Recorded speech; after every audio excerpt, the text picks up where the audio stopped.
Clouds rise like morning sun, chasing points, the game's begun. Big decisions week by week, fantasy glory's what we seek. Pick your squad, the clock won't wait, Captain Choice will seal your fate. Two enthusiasts breaking it down, fantasy kings, we're taking the crown.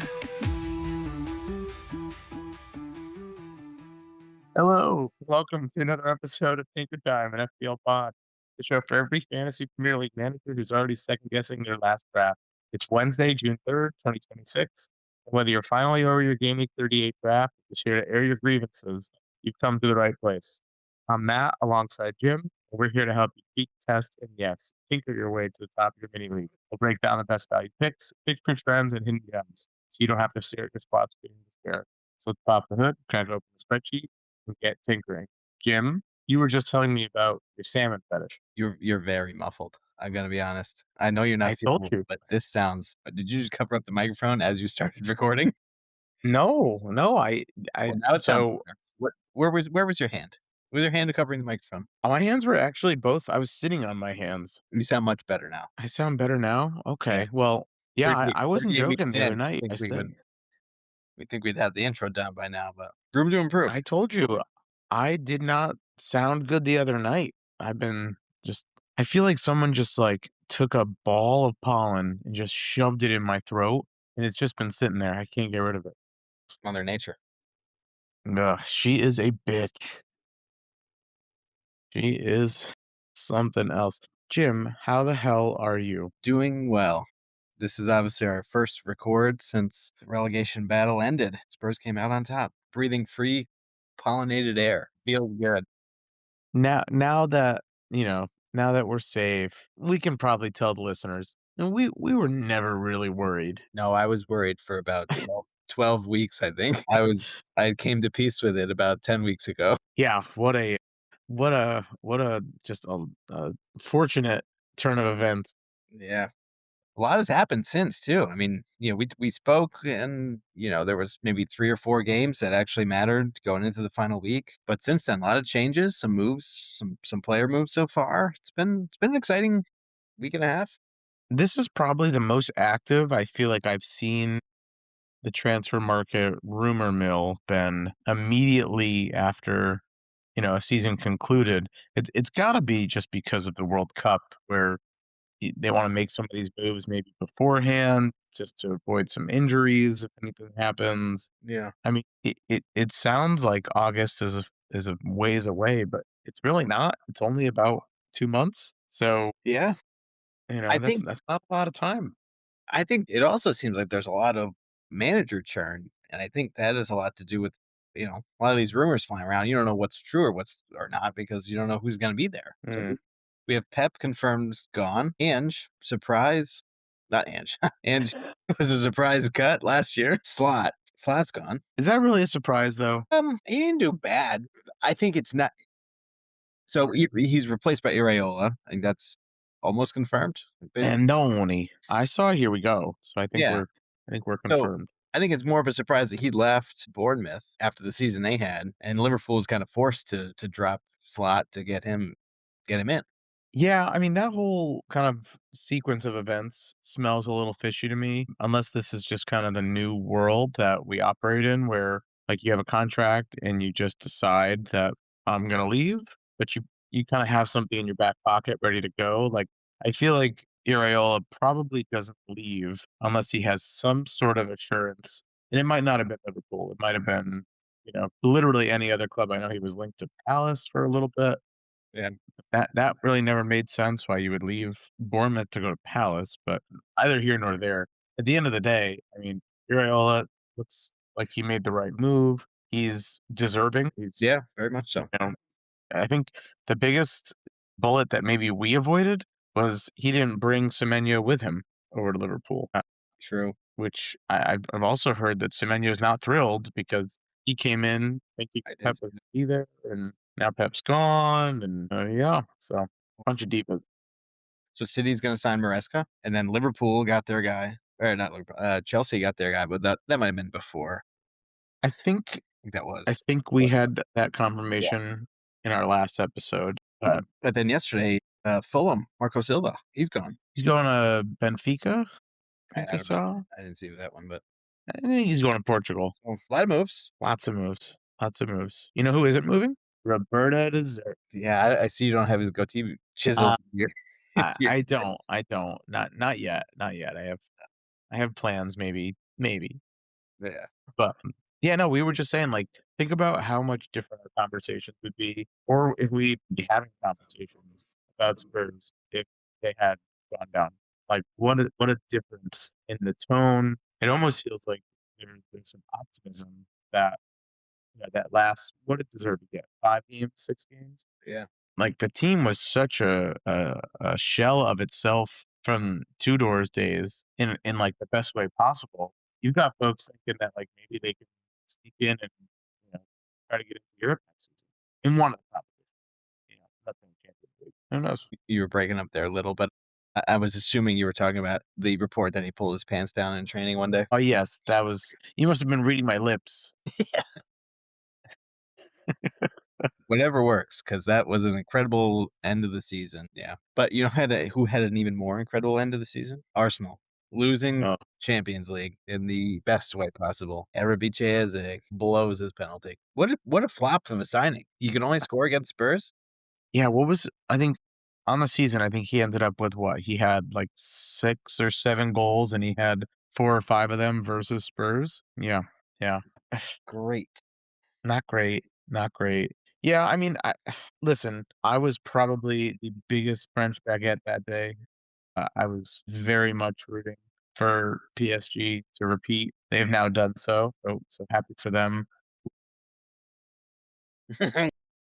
But, like, at the end of the day, if you're if you're Arsenal, you did still win the league, and that's what they're gonna fall back to. Is like, "Yeah, well, we still won." So, I don't know. I'm hoping that next season we have a meaningful, competitive North London derby or 2. I'm not gonna ask for 2. I'm not gonna 1 of them at a minimum.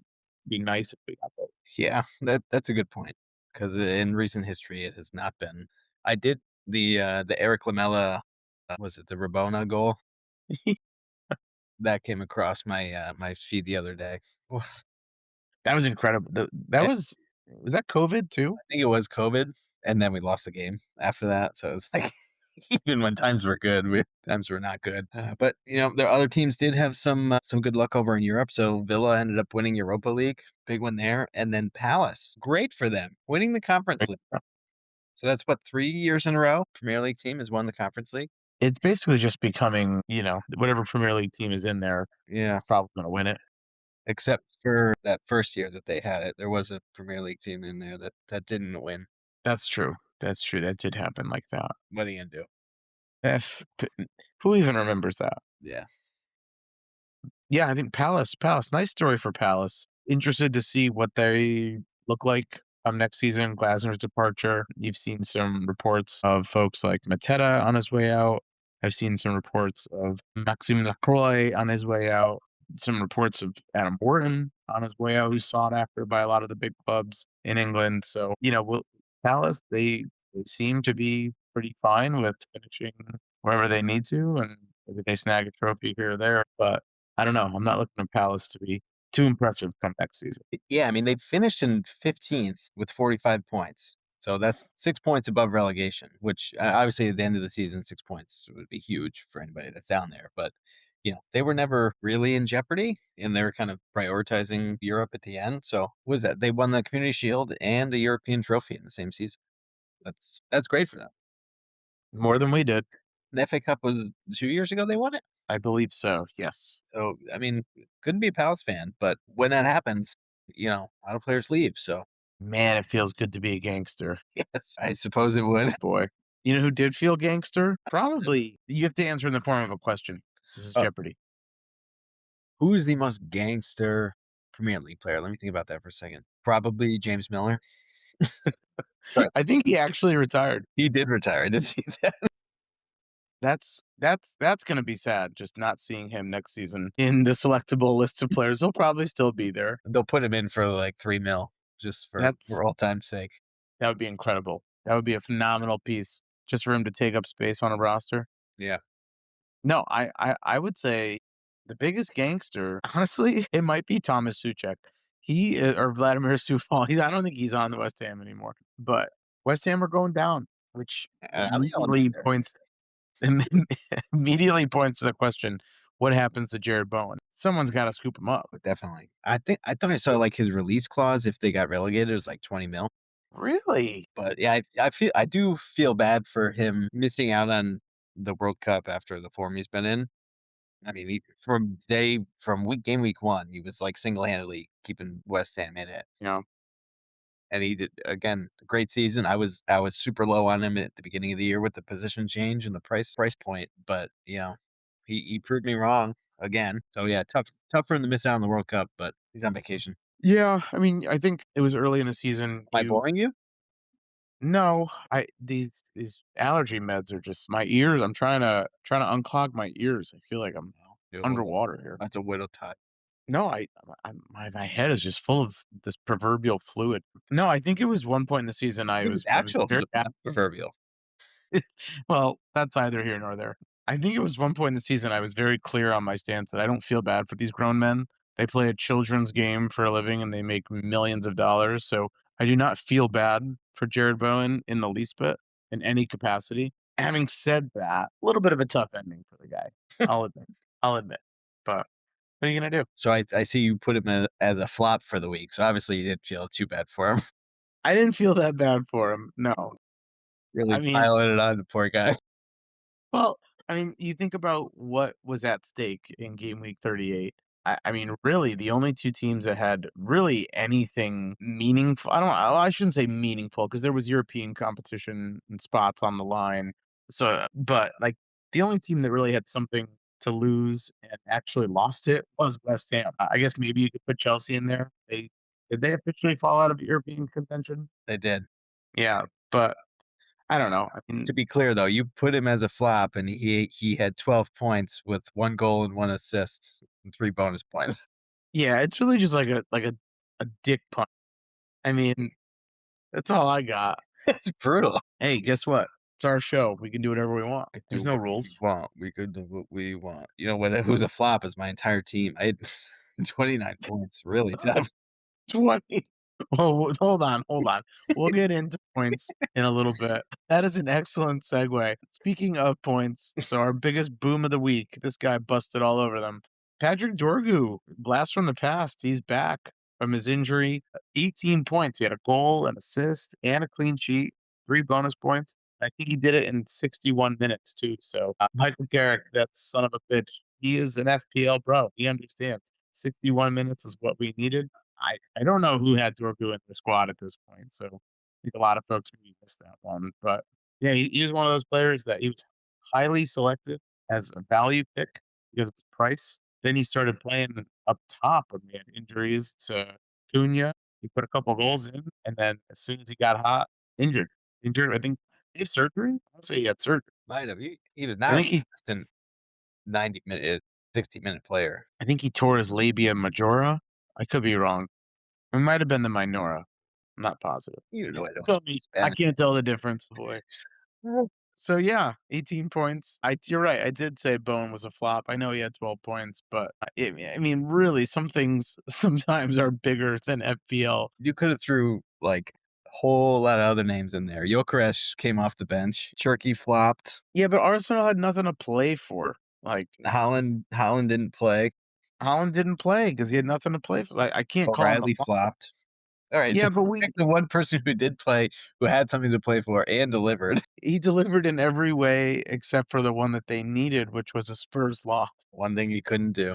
I mean, if listen, West Ham had they had to make up 12 goals on differential. If Bone Started like to. they started to, they win 3-0, so they did cut into that a little bit. I guess maybe there's a world where Bowen has, I don't know, 10 goals, and I'm not gonna call him a bust. All right. Well, we'll keep that in mind for next year for the run. Boy. All right. Just for the sake of thoroughness, should we run through the scores from game week 38? I'm gonna selfishly ask just for the sake of my voice, if you don't mind going. You're cutting out again, but I think you wanted me to read it because your voice was pollinated. So, yeah, That's spot on. all the games Sunday, May 24th. Deadline was 9:30. All right, so Brighton were hosting United. They had the 3-0 loss on that big Dorgu return there. Burnley won, Wolves won, relegated teams head-to-head there. Palace won, Arsenal 2. Palace was resting ahead of the final. Fulham 2, Newcastle 0. Liverpool 1, Brentford 1, City 1, Villa 2, coming off of their win. Forest 1, Bournemouth 1, Spurs 1, Everton 0. Thank you, James Hardener, for going to the strip club. Sunderland 2, Chelsea 1, West Ham 3, Leeds 0. So that rounds out the fixtures. I could just jump right into Team of the Week because then kind of steer the conversation there. So in the back, we have Hermansen over at West Ham with 7 points. Dorgu in the back with 18 for United. Issa Diop at Fulham with 15 points, and then Pedro Porro with 10. Porro's first time on the Team of the Week in a very long time. Bruno Fernandes continued his incredible form to end the season with 14 points out of him. João Palhinha with the game winner and season saver at Spurs. Madueke, 11 points. Tavernier, an old fling of mine, 10 points out of him over at Bournemouth. Curtis Jones at Liverpool, 10 points. Good to see he's still alive. And then up top, Watkins continued Is it? his nice form with 13 points, and then the chump Bowen, 12 points to round it out. So 132 points. Yeah, that would have been a nice return there, but kind of difficult to select the right players with the benchings for the teams that were highly owned going into the week that really had nothing to play for. So affordable though. Another affordable week. Very affordable. Very affordable. I'm curious. This is obviously the team of the week. We'll say that again. I knew you were curious. I'm bi-curious. So curious. I'd love to see what the team of the season is. Why don't we save that for when we go through? All right. Fair enough. Fair enough. Fair enough. Do you want to jump into your squad? How'd you do this week? Yeah, I actually had a pretty good week. Really anything to play for. Nothing to play for, just other than the name on the back. I don't even remember if okay, let me see here. I did actually make 2 transfers, which is wild because I had nothing to play for. So I ended up on 59 points. And that was net of the -4, so I took an extra transfer. So if you remember, the drinks were flowing, and I made 2 transfers right on deadline. Mhm. Moved Gravenberch and Thiago out. I brought in Charlison, James Madison. Awful moves. Not a great move. Not a good move, We but did solidarity though. we had fun doing it. So 59 points, beating the average 41, pretty handily there. Started out with Kelleher in the back with 6 points. Timothy Castagne with an 8-point haul. Mr. Hill, 3 points. Virgil, rest in peace, 2 points. And then Gabriel with a point. That was a foreshadowing of things to come. Bruno Fernandes, who I fortunately gave my vice captain ban to, which really gave me a nice return for the week. 28 points in this 14-point haul. James Madison did feature for about, 5 minutes, so he gave a single point. Semenyo scored his goal, so I got 6 points there. Holland blank, Richarlison, and Kruby Jr. each gave me 2 points, and then nothing off my bench. So overall, 59-point week. Lots of green arrows as far as my table position across my leagues, which is nice. Nice little positive note to end on. Must be nice. What did you score? 21 points? 29 points. Pretty bad there. So I had Verbruggen in the back, Baba O'Reilly, James Justin, and Saliba as my back line. So out of those 4, I got 3 points. Lafie finally delivered for me. I got 5 points out of him. I had Bruno as my vice captain with 14 points. Unfortunately, as we were on the call 2 weeks ago, I did captain Madison, who unfortunately only came on for 10 minutes. So he got 2 points there, and I left the vice captain of 14 nowhere to be seen. Wait. You scored how many points? 29. 29, and you got 14 from one player. Correct. And I got 5 from another. Wow. Yes. The Cherky had 1 point. He didn't even do the 90. And then Dewsbury Hall had 2. I'm glad he didn't score there. And then That's true. top, I had Jokeresh and Danny Welbeck each with 1 point. I don't think either of them started. I know Jokeresh didn't. I don't recall about Welbeck played 58. So 29 points. Pretty bad, but no points on my bench. That could have helped me, so it's just a positive there. But at the end of the day, I finished above Lord Tinkerton. That's really what's important. And he had 20 points on the week. He had 20 points on the week, made no transfers. I mean, really, he got most of his points from Jed Spence of the 6-point haul Yes. and Harry Scary himself, Harry Wilson with 4 points. Oh, That's half of his points in 2 players. Everyone else, lots of single point, minimal feature, made an appearance, got their paycheck, took a shower, and checked out for the season. Well, the Spence pick was fun. to I be would have fair, loved to. he did start up top on the That's right. true. That's true. That's true. That could have been an incredible pick if Spence had scored. But Yeah. Uh, wasn't even close. wasn't even close. No, 20 points, just awful week. Awful, awful week. But that's okay. it's all right. It's okay. Yeah, I mean, just in general, game week 38, I mean, only a 41-point average. Pretty low score. Not a lot of managers, I think, really holding on to tips. I think there weren't a lot of double game weeks, but I feel like, there weren't a lot of managers that were just holding on to their chips for the last game week. There were 3 clean sheets of my sorry, 4 clean sheets. Not the flowing of goals so much as we've come to expect in game week 38. What are you gonna do? What are you going to do? You know? I'm trying to find the team of the season here. I don't know why I can't find it. You might need to call up a lawyer. Lawyers are usually good at finding those things. It's egregious. Well, this episode is actually brought to you by Jackie Childs, the attorney who doesn't represent you. He takes your case, puts it in a headlock, and screams for justice until the whole city of New York is too intimidated to argue. Look at you. You've been wronged. You've been humiliated. You've been stopped and frisked by a department store that doesn't appreciate your business. Are you going to just sit there and take it? Are you going to let these corporate giants treat you like a common pedestrian? No. That's outrageous. It's egregious. It's preposterous. The world treats you like a criminal. You're going to need somebody who speaks the language of litigation. You need a man who believes that every slight, every indignity, and every bad Samaritan situation is a golden ticket to a settlement that'll make your head spin. It's not just about the law. It's about theatrics. It's about and demand an explanation for why your client is detained, delayed, or just plain insulted. It's about being able to look at a judge in the eye and say, Your Honor, this is a level of unprofessionalism that I've never encountered in all my years of practice. You want a lawyer who isn't afraid of a little real, genuine, bona fide legal fire. You want somebody who makes sure that when you're done with them, the people who wronged you won't just say they're sorry. They'll be broke. So if you're damaged, you've been disregarded, or if you really feel like filing a massive lawsuit because somebody looked at you the wrong way, there's only one number to call. Visit JackieChildslaw.com and use code TINKER for a free consultation that'll leave your enemies trembling. JackieChildslaw.com, code TINKER. Jackie Childs, because sometimes the only thing that can fix a bad day is a massive, life-altering payout. We might need to lawyer up after this season. You think so? We've said some things. You've said something. I've said some things. You've heard some things and been complicit. So No, I've been documenting it all via podcast. I'll be honest. I was listening back to the last episode the other day while I was mowing the lawn, and the part where I said we were talking about Diogo Jota, and I said, "Well, I shouldn't talk about him because he's not here to defend himself." It's pretty bad. That one that one had like an audible laugh. You know What are what you else is an audible laugh? gonna do? Great segue, Your position in the captain's draft. boy. Yeah, So I had that's good. a slight lead going into week 38. I went with Bruno, who returned 14 points, and you were down 3. You picked Salah, who had 6 points, so a total differential of 11 on the season, 158 to 147. What do I get? I think we had naming rights to something. Did you? I think you did have naming rights. I can't remember what it was for. We'll figure it out. We'll have to listen back. Well, maybe Lord Tankerton can do a little bit of research and figure out what it was. I wouldn't trust a single thing that guy says.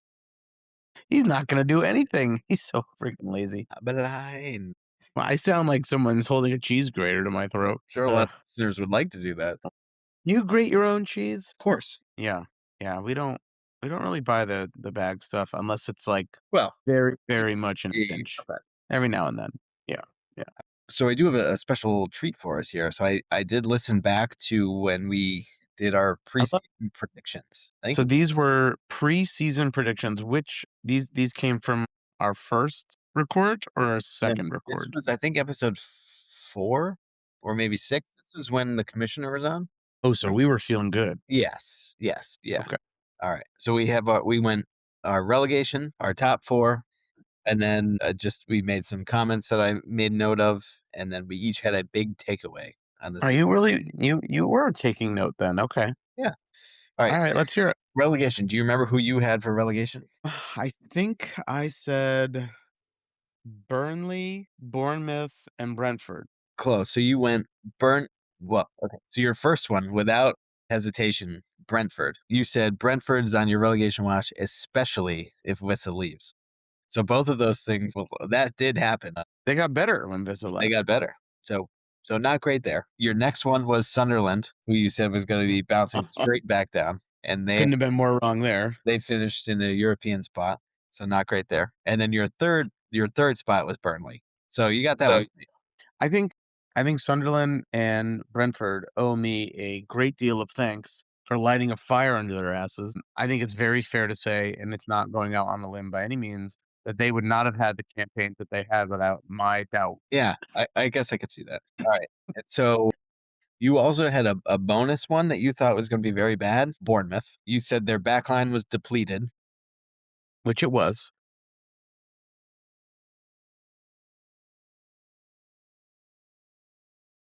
But going into the 26-27 season, is going to be even more depleted since Senesi's gone now. Hey, I haven't seen the official announcement from the club yet. We have been burned by Gibbs White and Eze in the past. I'm not trusting Fabrizio until we see the goddamn press conference. Either way, he's gone from Bournemouth. Yes, that is true. So- He's old. He's 29 years old. It's not old for a defender. Van Dijk's what, 36? I guess, but like I feel like Senesi wasn't even relevant until this season. I saw a stat. He had 10 through balls, 10 completed through balls this season, which I think was like a league high. And the entire Spurs team had 6. Something like that. That's so bad. Yeah, really bad. So That's so if bad. you get him, that'd be good. All right. So those were your 3 plus a bonus Bournemouth, who they were back. Well, listen, I'm an enthusiast just breaking Yep. it down. I'm not an expert. Absolutely. So you had 2 teams in there that are now in European spots. Okay. All right. My relegation, I had Wolves, and your exact quote was, "You don't think Wolves will get 20 points?" And I said, "I think they might not get 20 points." And Wolves finished with 20 points. That's incredible. So Wolves were my number 1. I also Okay. had Burnley, so we were both right on Burnley. And then my third was Leeds. I went Leeds because I didn't want to put Sunderland in. So I'll admit Sunderland was in my mind, but I went Leeds over them, and they landed in 14th. So not a European spot, but I was off there. That's pretty good though. So I got 2 out of the 3. You got You're 1. better than me. You want me to say it? You're better than me. Better than me. All right. Top 4. Do you remember who you had winning the league? Ooh, I probably gave it to City, rounded out with Liverpool, Arsenal, and I don't think I was crazy enough to take Villa in top 4. You are incorrect. You were crazy enough to take Villa. Get out of here. Yeah. Then Liverpool, then Chelsea, and Villa 4th. That's incredible. Yeah. So you had 2 out of the 3. Okay. I mean, yeah, because that's true. Palmer was healthy when the season started, so there was optimism that he was going to be a 300-point player, and that probably came with them finishing in top 4. So that all makes sense in hindsight. Yeah. So some of your other comments, Forest. So the commissioner was down on Forest. He said European football would not be good for them, and you said you didn't agree with that. You said they're not relegation bad. They're not top 10 bad though, or they're not top 10 good. So you were Okay. they finished 2 spots above relegation. No, 1 spot above relegation. Yeah. So they were Those are the days. kind of in a relegation battle, but not too far off there. I don't miss talking about Chris Wood. That's true. He was important. You said that Pep had a few years left, but you had City winning the title because you thought Haaland was going to be all dialed in this year. He was for the first half of the year. Yeah. You also said Spurs. You weren't going to put them in your top 4 because you weren't going to be biased, but they were going to be top 6. Well, if you just look at their away points, then that was spot on. I suppose. I really can find a silver lining in anything. We were looking at away points. We were in 6th place, Perfect. tied for 5th. Really, we lost on a goal differential. No, that doesn't count. That doesn't matter. Away goals count more. And you left Arsenal out of your top rankings, asking when Arsenal was going to pull the plug on Arteta. I even said this to FPL Black Lab the other day after the final. I said, like, if Arteta hadn't won the Prem this season, Yep. we'll never know now at this point because obviously he did win. But for him to essentially lose Champions League final, and if they did almost bottle the league, Yep. why would you keep Pep? Sorry, not Pep. Why would you keep Arteta there? It's not working. Like, this ended up being ultimately one of the lowest scoring point totals for a champion that we can remember in recent history. A down year across the board. This was his best chance, and yet they did execute. They did convert. They did bring it home. But I still think that, like, it's a very short leash on Arteta. Should be. Yeah, and honestly, it's probably good for the rest of the teams that are up there because are they really going to have the same sort of season that they had next year? You know, like I don't see them as scare. They're not going to be scarier next year, right? Like how many of their goals were from defensive contributions and penalties A lot. and VAR A calls lot. that nobody else got? Like, I yeah, wanna they, say they took advantage. They won the league. We'll give them that. Is that repeatable for next year? I don't know. I don't think yeah, I wanna say I saw some report that said, like, if the VAR if their games were correctly what am I trying to say? If, like, their outcomes from VAR were ruled the way that they should have been ruled, not the way that they actually were ruled, but the way that, like, based on the rules and, now having the time to look back on it, they netted, like, 11 points from all of those so. decisions, or they netted like 11 points from, like a second yellow not being called, or like a red card not Yeah, being called, like things of that. So it's like, okay, sure, you I really can't. want to start We'll butter see. knifing it. Yeah. Brutal season. The thing that also, like, okay, if you're going to replace him, you have to replace him with someone who's worthy of being brought in. I mean, we've seen the manager carousel kind of going on this offseason. You've got a bunch of guys now that are off the board. You do have a guy, and this is no sources, no links, just purely off of who's going to be available. But, like, could you have imagined if Arteta was out? Poch is coming off of a World Cup winning campaign with the U.S. Would they go get him? You know what I mean? It's like, Mm, I don't know about that. who would you bring in? I, So maybe he has that going for him. I don't. I think it'll be a full season. I think next Oh, summer they'll, if they don't win, if they crash out of Champions League, we'll see. Way too early to talk about that. super, really. But yeah, so you didn't have them in your top four. All right, moving over to me. I had City 1, same as you. I thought Holland was gonna set a goal scoring record there with how they finished the previous season. Mhm. Didn't do that. 2, I had Chelsea. I said that their enormous locker room and selection options was going to really benefit them, and that did not happen. And Palmer was injured and then had a regression, so that didn't work out. I had Liverpool 3rd. I said Slot was gonna fail to integrate all those new signings, and then wasn't gonna be able to back up what he did last year, which kind of came true. But they were lower than 3rd. And then 4th, I did have Arsenal. I said this was the start of the fall, so it might be. I might just have them a little low, but we'll see. So I mean, based on that, biggest flop of the season, it's got to be Chelsea. Yeah, I think so. I mean, really high expectations coming into the season. They finished 10th. They had a chance to secure Europe on the final game week, and they didn't, losing to Sunderland. Till they die. Yeah, so really disappointing there. But they got a new manager. They And have one more summer of signings before a ban. I forget what that whole. yeah, I don't know. They'll probably appeal it. Yeah, we'll see. Yeah, we'll see. All right, and then our big takeaways for the season. So yours was there was going to be multiple 300-point players with Palmer leading the league there. So you said Palmer and Holland. You might have mentioned somebody else. Did not happen, mostly due to injury, but also he wasn't that good. Yeah, I mean, I think and I'm just looking here, the top scorer, pretty clear. I shouldn't say Holland and Bruno Fernandez were both in the 230s. A nice bounce back season for Bruno. And Holland, like we said, he basically went kind of missing from like game weeks, let's say 20 to maybe 30. Kind of just totally, I don't know, just went absent. Still accumulated a very respectable point at 239. So I don't know. 300 points is a lot of points. It's been done before by some of the greats. I don't know if we'll ever see it again. I mean, he did score 27 goals, It's pretty incredible. like, and 8 assists. Like, I don't know.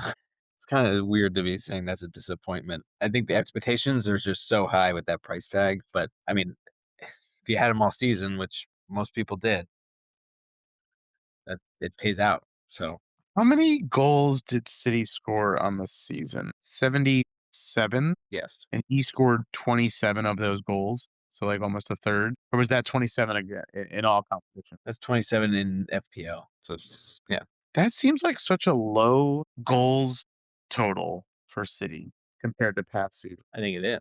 Just an observation. Well, let's look at last year. 68, Scored 72, 70, 72. and he had a bad season last season.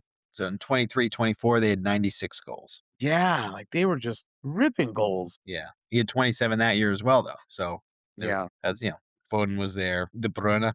Oof. I miss De Bruyne. And maybe that's a name that is not getting talked about enough, and that maybe kind of segues nicely into a new segment. A new segment I want to introduce. We're gonna call it Cheers and Jeers, right? So we talked about our predictions. Who are we cheering for, right? Who are like the outstanding, just like players of the season that we're gonna remember FPL 25-26 for, and then FPL Jeers, right? The players that just went absent, fell off, totally irrelevant. I didn't really have anyone planned. Figured I would just kind of talk through with you here. But let's start with Jeers. I think Phil Foden. He had that phenomenal run from what? He came week 8 or 9 till I don't know. He had like a 7 or 8 week game run where he was essential. Not having him in your squad was crazy. But other than that, I mean, talk about a fall off. I mean, the guy just couldn't get back into form. Couldn't even get into the squad. Not selected for England. I mean, awful season for Phil Foden. Super tier. Yeah, pretty bad. And honestly, not looking great for him next year. He's somebody who's been so good in previous years, but never had that 90-minute guaranteed spot. And then Yeah. with De Bruyne leaving this year, you're like, oh, it's an obvious slotted for him. He just never had it, apart from like you said, that 6 or 8 games there. But I'm gonna also throw in his teammate Omar Marmoush. Ooh, He ended the previous season. He came in January, right? He was so good to end the season. He barely played this year, and as somebody who had him week 1, it's pretty disappointing. He started 8 it's games. He's only played 691 minutes. It's just it's perplexing on a couple reasons. One, like you said, he had a great showing in his introduction to the Premier League towards the tail end of last season. So, you would think that that would be something to build upon going into this season. So that's the first thing. The second thing is, Pep was basically on record saying, there's not enough off days. They played too many games. Players are tired, and it's like if you wanna try to explain, why did Holland have his little, swoon mid-season, it could just be simple as he's tired. They're playing a lot of competitions, a lot of games, a lot of midweek games. But then that begs the question, why don't you play Marmoush as a way to, yeah, even if you give him 20 minutes a game, right? Just get Holland off his feet. It adds up, right, over the course of 5 or 6 games. So it really was you could be so high on a guy, you bring him in, and then just seemingly, like, just kind of, I don't know, just put him out to bed. yeah, really, really disappointing there. And I think part Oh, of yeah. it, I mean, this was like so long ago that we kind of forget. But I think part of that, what played into that was reindeers, right? He had a wild preseason. Pep was said he's so good that he can't bench him. Eventually, he did, He but did. he earned that spot early in the season. So Marmoush didn't get the minutes. He didn't get the time. Couldn't continue his form from last year. So there's a lot that plays into it, and it's hard to nail him down. I think there was one point in the season where Pep basically went to, like, a 4-1-4-1. And it was at that point where I think I remember we've seen this lineup now for like 2 or 3 games in a row. Like, this might be it. Rodri hasn't been the same player he was pre-injury. He hasn't really been consistently healthy for the entirety of a season. You gotta wonder how much of that team they go with Rodri. And that injury, did that have a bigger implication for, Reinders, for Foden? for all these players, for Marmouche, I don't know. It's we're obviously not on the training ground. We don't know what's going on behind the scenes. I Yeah. have phone calls into Pep. He never answers me. Probably because I think his phone call takes him in Spanish, but I could be wrong. Your Spanish is a little rusty. Maybe he didn't understand you. Sí, muy malo. I guess another what is this a A jeer. jeer? The other jeer that I think Arsenal fans are probably going to be thinking about all summer. Starboy, Bukayo Saka, Oof, that's a good one. 7 goals on the season. I know it's there was a lot of chatter about having less goals than Richarlison. Keep it coming. Yeah. Keep it coming. So he played 31 games, 7 goals, 5 assists. So nowhere near as good as he'd been previously. His penalties are kind of up in the air. Who's taking them moving forward. But I think the real problem is that Arsenal, especially at the end of the season there, just could not score from open play consistently with their offensive players. I mean, Gyökeres kind of turned around at the end, but Saka, Odegaard, where were they all season? Where were they? I mean, you On brought that point around. just before you brought in Trossard, and like that was a reasonable, signing late in the season. That should be the case. Yeah. No, if you had asked me at the beginning of the season, would Trossard ever see my lineup, it would have been hard no.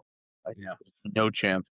I think I saw an interview in the lead up to the Champions League final. Pep basically, he got invited to, I think it was an NFL game, and like the story goes, after the game, he wanted to, meet with the head coach. It might have been Sean McVay. I could be wrong, but basically, like the conversation that he had with McVay is like, you have the same guys out there on offense, on defense, and every play is a called play. And like we joke around their set plays, how they do execute them very well. But like basically the story was Arteta trying to take cues from like American football, see how he could incorporate that into into their squad, into their game plan, into their strategy.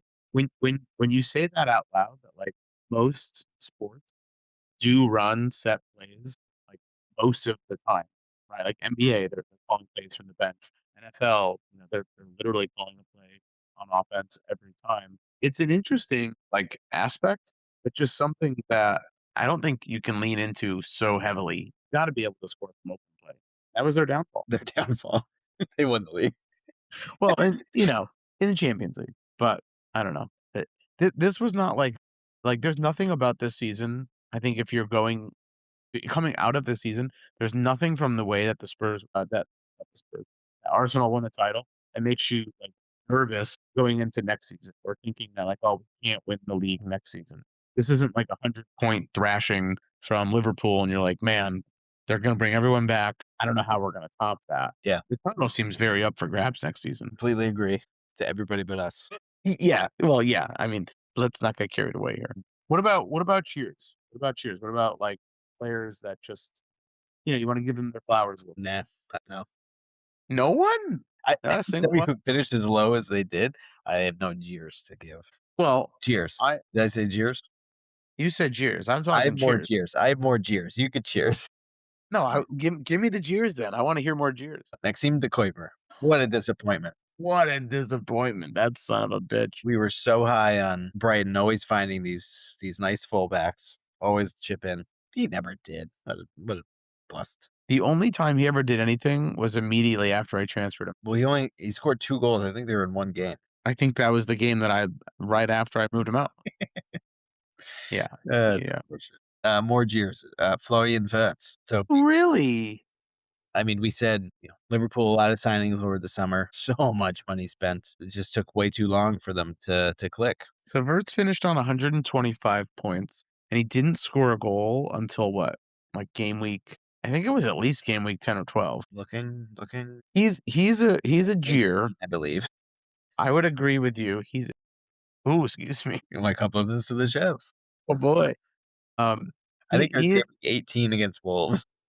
was it really 18? I believe so. No way. So he basically missed half the season. He had some assists before then, but yeah. No one cares about those. Okay, so he is definitely a jeer, but I think he's a player you can feel some optimism about for next season. I don't know. It, I you can know, see that. Yeah, yeah. I can see that. We heard Robo say in his interview, future Spur, Andy Robertson, basically say like, the Jota death was just incredibly impactful on that squad. How did that affect Ertz's assimilation into the team, into a new country, into a new league? There may have been some turmoil going on with Slot behind the scenes early on. Who knows, right? Like, so I don't know. I agree with you. Bad season based on the amount of hype that he had, based on the player that he should be. But we did see some flashes of it in bits and pieces. It'll be interesting to see if he's able to follow up this campaign, put together, a 200-point campaign next season. Hard to see. Yeah. I think Liverpool will be much better next season. You think Salah comes back? No, I think Salah gone. Verts can, secure his starting spot. Isak won't be coming off of an injury. That's true. Yeah.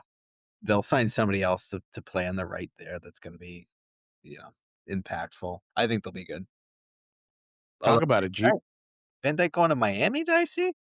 Virgil or Dick? He's 100 years old, that son of a bitch. He's still alive? Yeah, he's rocking. Every New Year's Eve, he comes back from the dead. And he possesses Ryan Seacrest's body. Give me a That little- cheer. Give me a cheer. Give me a cheer. I'm gonna give it for Bruno Fernandes. I think he had a down season in 25. There was concerns about how deep he was going to be sitting in Amarim in his system. But once Amarim left and Carrick kind of said, hey, you're going to be the focal point. We're going to put you in a position where we know you know how to play and you know how to make us really unlock our team's ability. He took off. Bruno Fernandes became not just somebody that you wanted in your squad, but really you had to. And he really was one of the only captain options down the stretch that you didn't, scratch your head at and be like, "What are you doing?" He was a very, very viable option. So good for you, Bruno Fernandes. Nice bounce back season. Yeah, it is kind of wild that he went from being so good to put in a system where you couldn't do anything. Couldn't do anything. And then he got freed and he was so good again. Who else you got? Who else do I got? I'll throw in one. MGW. With that face, Oh yeah, really tough, really tough. Gross. imagine being like married to him. But what an incredible season down the stretch there. The number of points that Forrest got between gaming's 28 and 38, I think was like they picked up way more than their expected. Yeah. I don't know the numbers, but and a lot of that was all through him. So Yeah. disappointing that we didn't get him when we wanted to last year. And I'm sure whatever price was on him is going to be even higher if Spurs go back knocking to Marinakis, that brawler. So, yeah, but good for him. Tough year for Forrest, but just kind of emphasize how good of a player he is. I got another cheer. Let's hear it. I actually have two, but I'll give you one. Nico O'Reilly, really, really nice season. Yeah. A player like when this Jesus, I can't talk. When the season began, I think it was universally expected that Ryan Eight Nori was going to lock down that left back spot. I forget if it was injury or whatever it was, but O'Reilly started and he kind of just took hold of that position so much so he became so essential. You saw him slot into the midfield towards the end of the season. I found out that Nico O'Reilly used to be a number 9. He used to be a striker. Really? Go figure. That shocks me. I mean, with his size, he's a pretty tall guy. Yeah. Lanky. But I remember early on in the season, I was not buying O'Reilly. I was saying in its risk, when Nori comes back healthy, he's going to get that spot back. But really, like Nico O'Reilly, another player of the season, just someone who became indispensable, became a source of goals in a City team that was yearning for goals, dying for goals. Nice season for Nico O'Reilly. Yeah, I mean, it went from Vardiol being, if you didn't have him, you're missing out on a City asset. Everyone Oh my gosh. to O'Reilly, pretty quickly. O'Reilly's auto farts. Who was your other one? My other one was Igor Thiago, and then honorable mention for Junior Krupi. Let's talk Igor Thiago, right? Penn Merchant, but I mean Brentford. Where are they without Igor Thiago's goal contributions? Earned himself a call up to the Brazil national team, so we'll be interested to see him do nothing on the World Cup stage. But I mean, really, just in a game where it was Holland and everyone else, it became Holland Tiago, and then just anywhere else you can get something cheap. Interested to see if he'll repeat next year, if he'll be able to kind of maintain that same level of production. But I wanted to give some flowers to Igor Tiago. But he had a really nice season. See that? That's very honor of you to say after how down you were on Brentford. I can admit when I'm wrong. And You should have. Junior Krippy, who very cost effective pick, somehow didn't win Young Player of the Season, but that went to Nico O'Reilly. Yeah, I could see that. But I've seen some big clubs calling about Junior Krippy. Kid looks good. Kid looks good. Clubs in turmoil. You got any more cheers, or are you done with cheers? Do you think Embuemo deserves a cheer? Ooh, I would say he deserves more of a jeer. Really? I think let me think about this because you're putting me on the spot, and you know I don't like when you put me on the spot, but you're doing it anyway, and it's okay. You can do that. It's your podcast. I would say Mbomo overall on the season. Let me give you the stats while we're going through this. He had Yeah. 33 matches, 11 goals, 3 assists. So 14 goal contributions in 33 games. Missed games due to AFCON, and then he was injured too. So not all 33 are, starts. Yeah. I'm gonna say I'm I'm gonna say jeer, but I'm gonna put a big asterisk. So he was brought in for Amarim's system. Amarim obviously departs, as any new manager comes in, right? Not always inheriting all the players that just into their system. So is it fair to say that like he had a good season in Carrick's tactics? He might not have been a player that Carrick would have targeted. So it's like the same way we said that, Carrick unlocked Bruno Fernandez, he could have locked up Mbomo. It's hard to say. So I think overall, for his hype, for his price, to have 14 contributions, I'm gonna tip him towards Gier. I think I'm right there with you. I think he's on the Gier side of neutral. Let me ask this. This might help. How many goal contributions did Cunha have? Cunha is just a Gier. Well, that's my point. I'm trying to understand because in my mind, Okay, well, it's interesting. This is interesting. 10 right, goals, 2 assists. right. So like they're closer, but in my mind, Cunha's a very clear Gier. Yeah, that is interesting. Mbomo's a Gier. It's differential less. Cunha's always injured. Yeah, that is interesting. All right, so maybe I am. So maybe Bomo is a Gier. Maybe it's a little bit of a flop there. A little bit of a flop. He's got a little floppy dog. We'll see. I will give a cheer though to Michael Carrick. I mean, Oh, to it's put them excellent. into third, what did they end up with? 71 points on the season? 71. That's a phenomenal turnaround. Yeah, Plus 19 differential. That is what Chelsea have tried to do 3 times this season. and Spurs. And Spurs. Do you want Fun. you want to know how long this season was?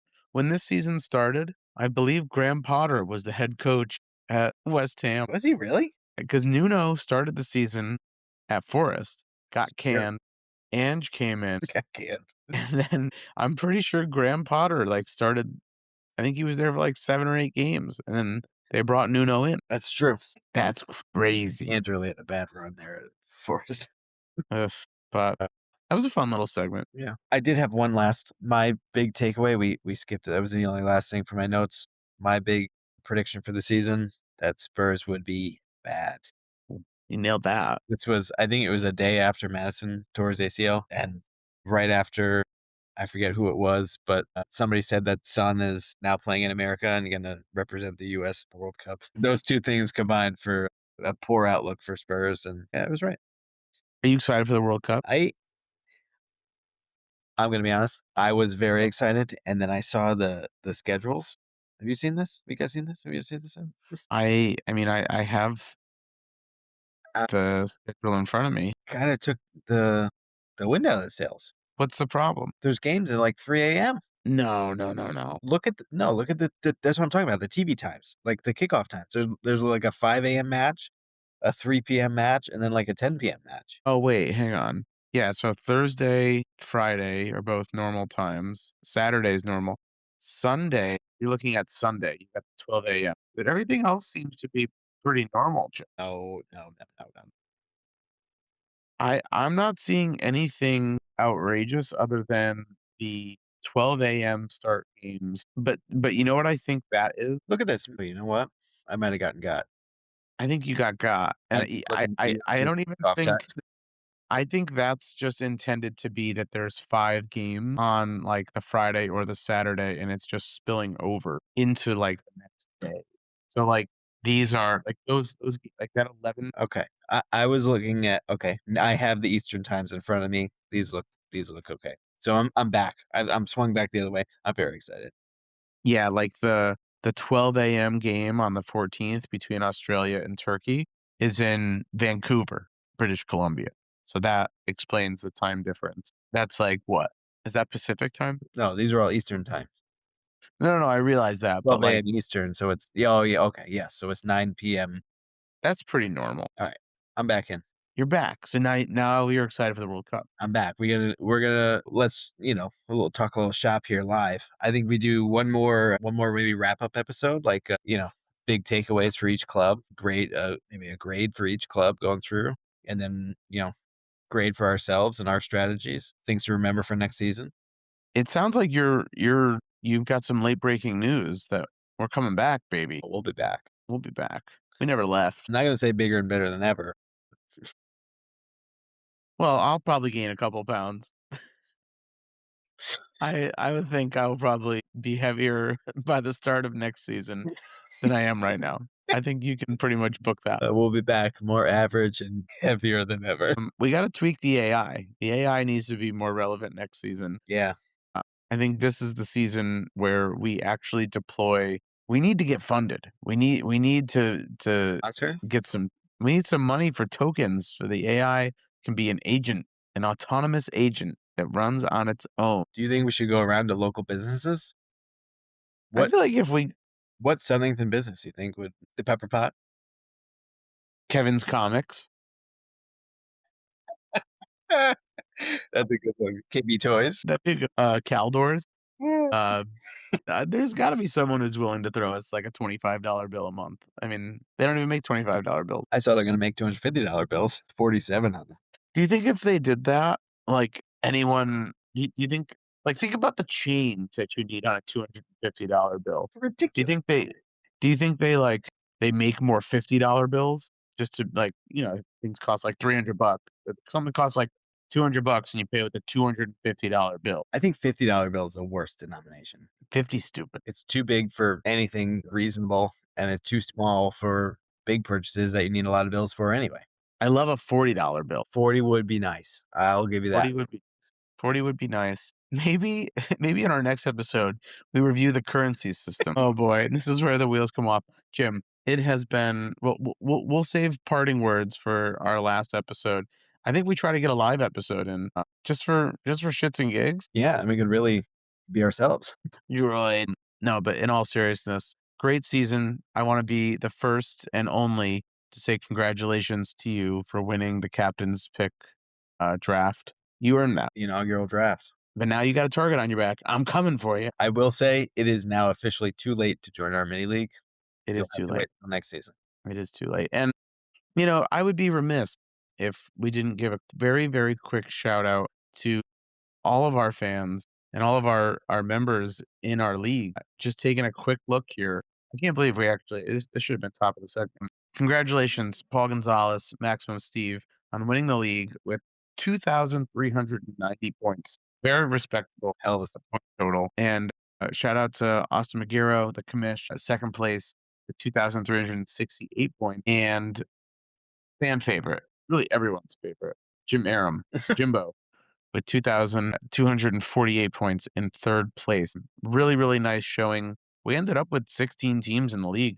Let's see if we can get him back. And I mean, he's right there. You gotta give him a shout out. FPL Black Lab, 232, so 16 points behind third place. He did it without having Holland or Salah all season. So goes to show you it can be done. I was honestly very curious if you were going to give Hot Sauce FC a shout out for just absolutely cream pieing you this season. He cream pied you too. So Oh, wait a minute. Let's he beat you by 27 points. He missed the first 3 weeks of the year. well, damn it when you put it that way. He cream pied you. I am glazed. It's National Donut Day this Friday. Is You're it gonna really? go get a free donut at Dunkin' with a purchase of a drink. Favorite donut? Go. Boston cream. You Followed closely.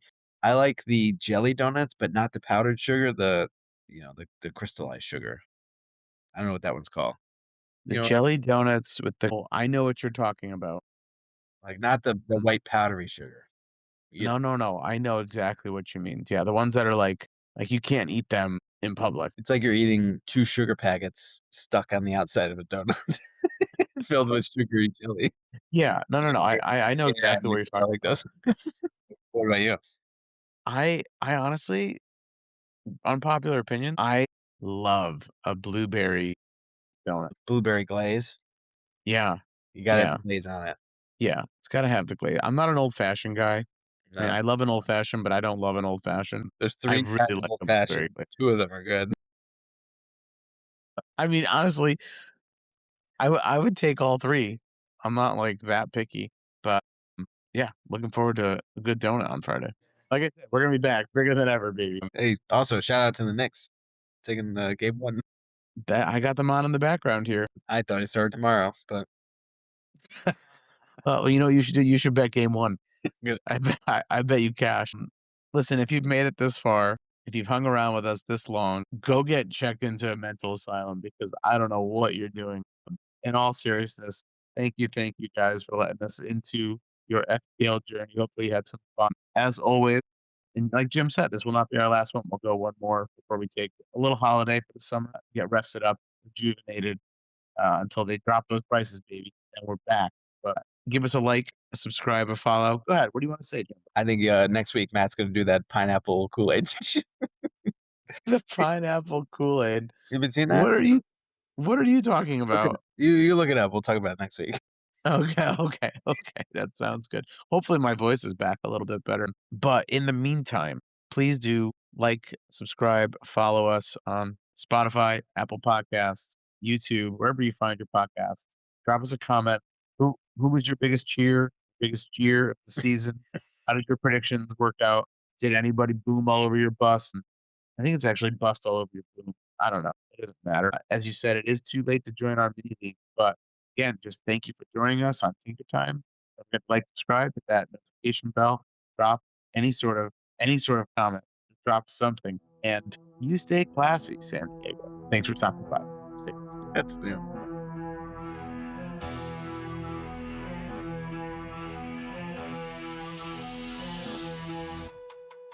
Draft dreams rise like morning sun, chasing points, the game's begun.